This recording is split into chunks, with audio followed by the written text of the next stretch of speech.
Hi, welcome to Gene Rants, and today I'll be talking about, well, I'm not sharing any news because everybody has to know about this, but I do have some comments.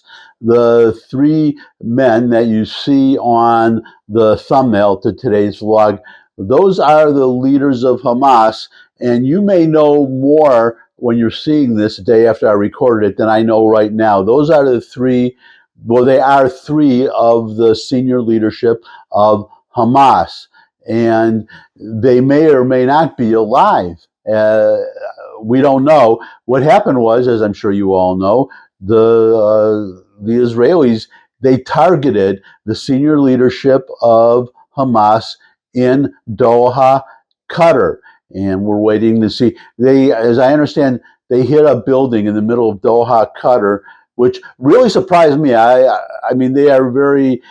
I It did not surprise. Actually, I said just the day before I'm recording this, I said to myself that the leaders of Hamas, the ones that think they're safe, all those three, the senior leadership, they are not in Gaza. They are not suffering along with their fellow citizens because, of course, they don't care about them, just like Hamas does not care about them. So, or suffering with Hamas, the members of Hamas, about whom I guess they also don't care or did care, depending on whether these leaders are alive or not. So they've been living in luxury. Some of those guys are billionaires, definitely millionaires, living in Doha, Qatar.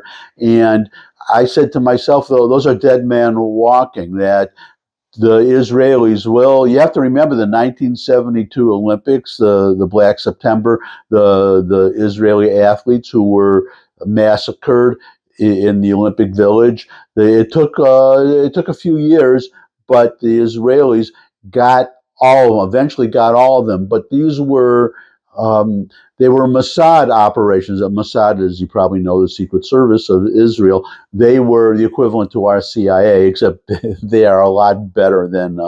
In fact, there was I saw an interview with somebody. Actually, it was the guy who was a CIA agent, the one who was the whistleblower that we were waterboarding terrorists that we captured. The CIA was waterboarding terrorists. So there's a long interview with him, and he was asked about the Mossad.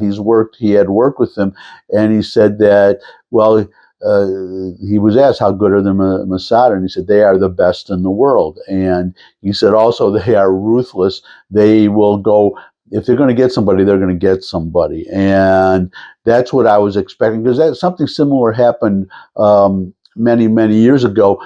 Mossad agents disguised, they pretended to be tourists, and they snuck, under false passports, false identities into, I forget, I don't think it was Qatar, but I don't remember what kind. It was one of these countries, and they assassinated somebody, killed somebody they killed somebody in their hotel room, and according to this CIA agent, when the people, the door was locked from the inside. So they got in there, they killed and the door was locked from the inside.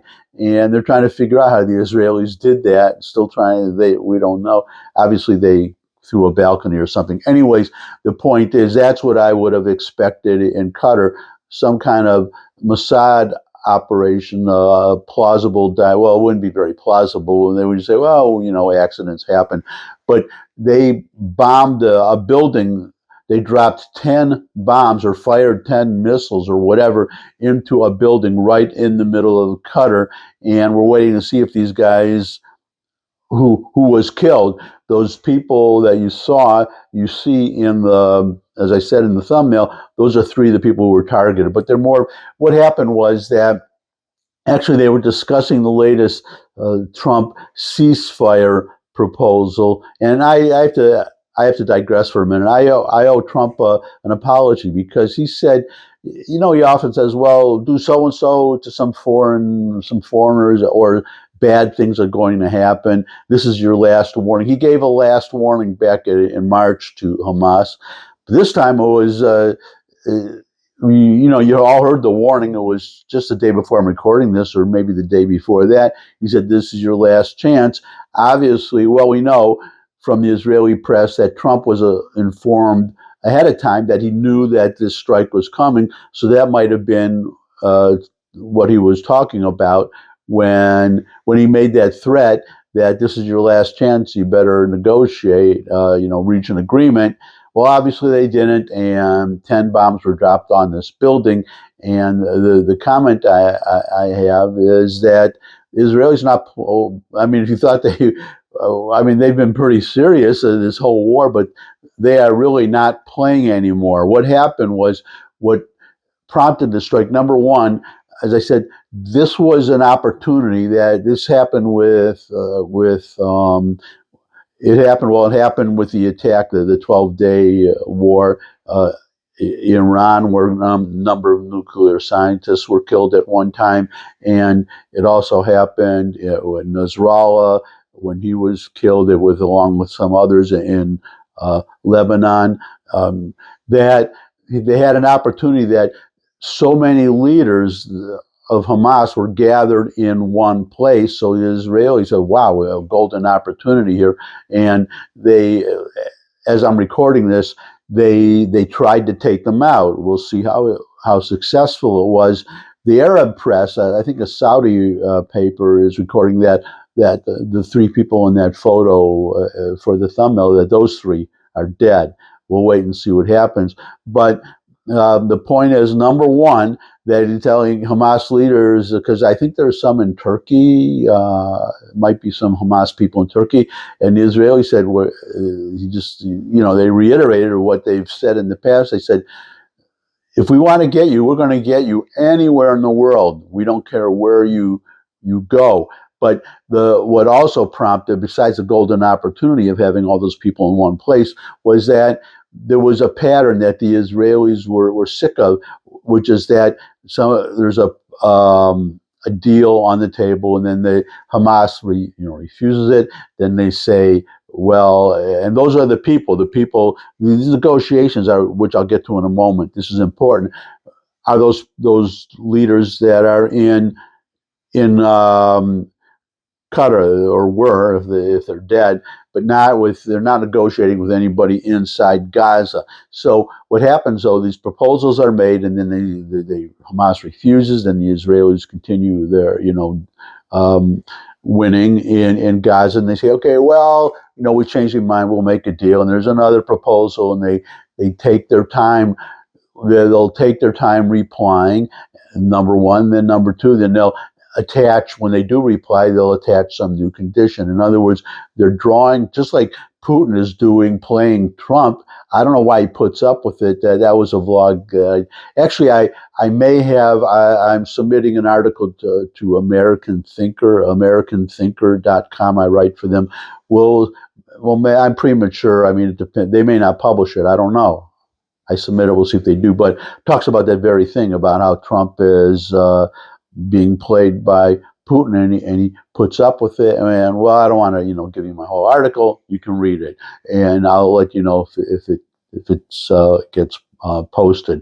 Anyways, so the Israelis, though, unlike Trump, they're not putting up with it anymore. They say no more delays, and this is the deal. They have 5 conditions that must be met, and the conditions are that first of all, release all the hostages, not piecemeal, not some of the hostages, all of them at once. Any deal, all the hostages must be released on the first day. So that's over. Hamas loses all their leverage, no more bargaining chips. That's number one. Number two, they have to agree to disarm. Number three, number two, to agree to disarm. Then number three is that new leadership will be brought in. And, the other 2 more, basically the main thing is they have to disarm. That's the main thing. Disarm, release all the hostages. And so the point for the Israelis are that all the hostages released on the first day. So obviously, once they release the hostages, if Hamas reneges, they say, okay, well, we're not going to disarm. Well, Israel can just go in and wipe them all out now, because they're not holding any more hostages. That's the only thing that has been holding the Israelis back, to the extent they've been held back all this time for almost 2 years. October next month will be the second year anniversary of October 7. So I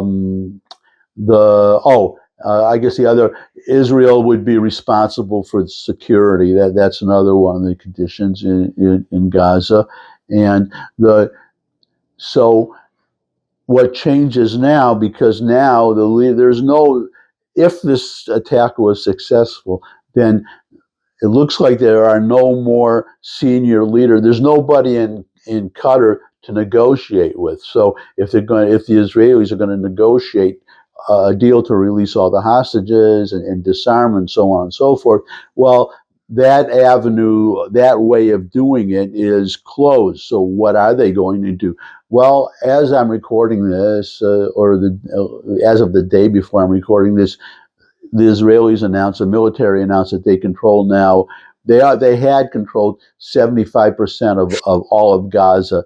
Now they're going into Gaza City. They now control at least 40% of Gaza City. So they're going in there, and supposedly that is where the hostages are held. And Hamas has said, well, we're going to move the hostages into Gaza City if they aren't already there, so that they will be in a war zone and they will be at risk. And this is supposed to stop the Israelis, but the Israelis are reasoning reasonably, logically or correctly, in my estimation, which is they won't hurt them, because if they hurt if the hostages are killed, it would be accidentally in some kind of airstrike or whatever, or fight that is targeting terrorists, and killing the terrorists, then these hostages could have been collateral damage, but they would not. But otherwise, Hamas is not going to kill them themselves, because for the reason that I was talking about, that is their only bargaining chip. But we're not talking any longer, or will no longer be talking about their bargaining chip to get the Israelis to leave Gaza and end the war. It's their bargaining chip to get out of there alive. In other words, Israel will attack, take more and more of Gaza, and then the Hamas, because they don't want to harm their bargaining chips. That's my belief. So they will be hurting them, moving them into a smaller area, and there will come a point where the Israelis will be surrounding a small area, and they said, okay, you come out with those hostages and you live. Stay there with the hostages and you die. That's simple. And if you kill the hostages, as I just said, then you have no more bargaining chips, and we'll just go in there, we'll just wipe all of you out, and we'll just wipe out every member of Hamas, because why not? So that's the bargaining. That's the deal. The deal then. And so you're just talking about individuals, just like the cops, the police, New York police, whatever, surrounding a bank, let's say, where a bank robber is holding hostages, and say, well, you come out or you don't, and come out with your hostages if you want to come out alive. And of course, then you'll be arrested, which is what the Israelis will do. They will arrest them. They won't kill them. They will arrest them. And the reason for that is, obviously, if you just shoot them and kill them after they've surrendered the hostages, then obviously Hamas has no incentive. The other terrorists who are holding hostages have no incentive to release them. So they will. It's the same reason that the pirates of old, they would capture a merchant ship and rob everybody, take all the treasure from the ship, but they would not hurt the hostages. They would not hurt the people on the ship, the crew of the ship, or any passengers, as long as they did not resist. So that was the idea. The idea being that if they kill the people on the pirates kill the people on the merchant ship, then they have nothing. Then other ships, they see the pirates, they have nothing to lose by fighting to the death.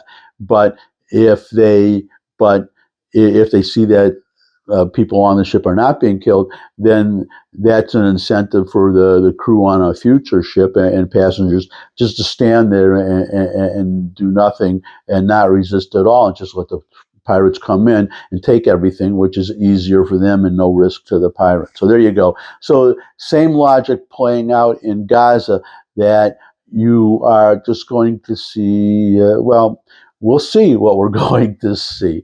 Well, it's very interesting what's happening. But the point to make is that if there are anybody who survived 10 bombs on that building, my understanding, I mean, I read that Khalid Mashal, he's one of the head guys, that he was not in the building at the time. He may be alive.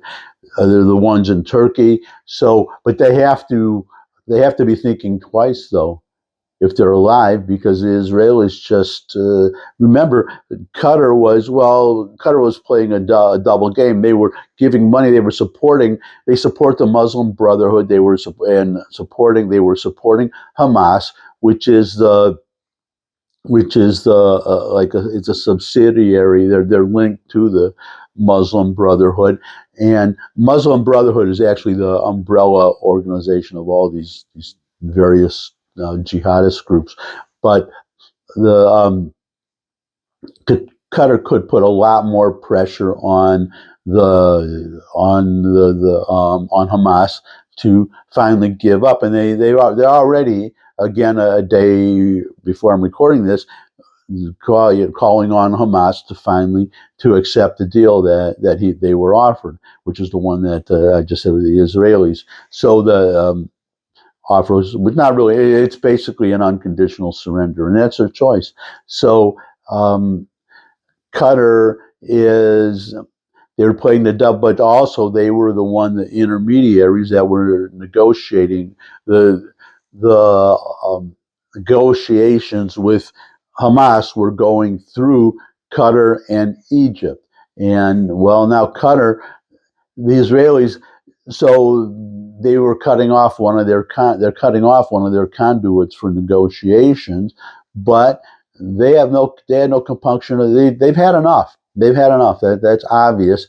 They want to. This war has gone on for almost 2 years. They want to wind it up. There is speculation that they again. This is September 9th as I'm recording this, and October 7th, less than a month from now, will be the second anniversary of October 7th, of the massive invasion of Israel, and the massacre of 1,200 Israelis and the taking of 250 hostages. And there's speculation that Israel wants to wind this whole thing up by October 7th, by that second anniversary. So let's see if they make that timeline. And that's it for today. Thanks for stopping by. If you could subscribe, that would really be great. Your comments, welcome in the comments section below the video. Share this video with anyone you think would benefit from it. But most of all, come back and see me again. I would love to see all of you again. And until I do see all of you again, bye.